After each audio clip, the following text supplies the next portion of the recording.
ऐबदार जानवरों की तफसील जिनकी कुर्बानी नहीं होती।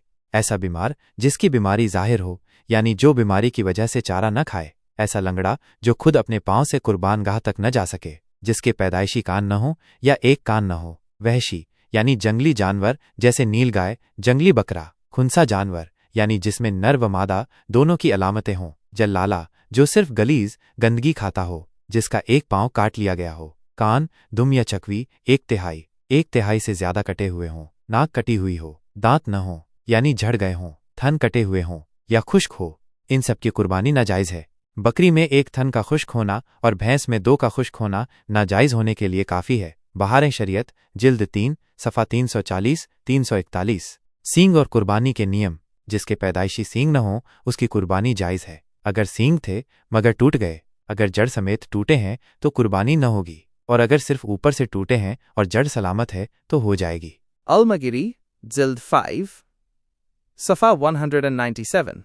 ज़ब के दौरान ऐब का पैदा होना। कुर्बानी करते वक्त जानवर उछला कूदा जिसकी वजह से ऐब पैदा हो गया, ये ऐब मुनक्किद नहीं यानी कुर्बानी हो जाएगी। और अगर उछलने कूदने से ऐब पैदा हो गया और वो छूट कर भाग गया और फौरन पकड़कर लाया गया और ज़ब कर दिया गया, तब भी कुर्बानी हो जाएगी। बहार शरीयत जिल्द 3 सफ़ा 342 दर मुख्तार व रद्दुल मुख्तार। कुर्बानी के अहकाम। बेहतर यह है कि अपनी कुर्बानी अपने हाथ से करे जब तक अच्छी तरह ज़बा करना जानता हो। अगर अच्छी तरह न जानता हो तो दूसरे को ज़बा करने का हुक्म दे, मगर इस सूरत में बेहतर यह है कि कुर्बानी के वक्त वहां हाजिर हो। अल-मगीरी जय 500-200। अगर कुर्बानी की और उसके पेट में से जिंदा बच्चा निकला तो उसे भी ज़बा कर दे और उसे यानी बच्चे का गोश्त खाया जा सकता है। अगर मरा हुआ बच्चा हो तो उसे फेंक दे क्योंकि वो मुर्दार है। बहार शरीयत जैन 300-348। इस सूरत में कुर्बानी हो जाती है और उस मरे हुए बच्चे की माँ का गोश्त खा सकते हैं। अगर दूसरे से ज़बा करवाया और खुद अपना हाथ भी छुरी पर रख दिया कि दोनों ने मिलकर ज़बा किया तो दोनों पर बिस्मिल्लाह कहना वाजिब है। अगर एक ने भी जानबूझकर छोड़ दी या ये ख्याल करके छोड़ दी कि दूसरे ने कह दी मुझे कहने की क्या ज़रूरत, तो दोनों सूरतों में जानवर हलाल न हुआ। दुर्रे मुख्तार व रद्दुल मुख्तार जय 9/501। ज़बह में कितनी नसें कटनी चाहिए? सदरुश्शरिया बदरुत्तरीक़ी हज़रत अल्लामा मौलाना मुफ्ती अमजद अली आज़मी रहमतुल्लाहि अलैह फरमाते हैं, ज़बह में जो नसें काटी जाती हैं वे 4 हैं। 1 हुलकूम, ये वो नली है जिससे सांस आती जाती है। 2 मुरी, इससे खाना पानी उतरता है। 3 वज़ैन, इन दोनों हुलकूम और मुरी के अगल बगल 2 नसें होती हैं जिनमें खून बहता है।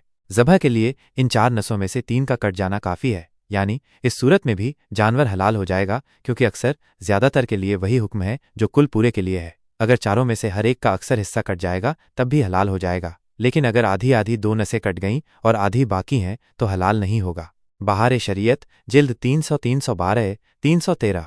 कुर्बानी का तरीक़ा। चाहे कुर्बानी हो या वैसे ही ज़बह करना हो, सुन्नत ये चली आ रही है कि ज़बह करने वाला और जानवर दोनों क़िबला रुख हों। हमारे इलाके यानी पाक और हिंद में क़िबला मग़रिब पश्चिम में है, इसलिए जानवर का सिर जुनूब दक्षिण की तरफ होना चाहिए, ताकि जानवर अपने बाएं उल्टे पहलू लेटा हो और उसकी पीठ मशरिक़ पूर्व की तरफ हो, ताकि उसका मुंह क़िबला की तरफ हो जाए। ज़बह करने वाला अपना दायां सीधा पांव जानवर की गर्दन के दाएं सीधे हिस्से यानी गर्दन के करीब वाले पहलू पर रखे। ज़बह के वक्त अगर खुद अपना या जानवर का मुंह किबले की तरफ करना छोड़ दिया जाए तो वो मकरूह है।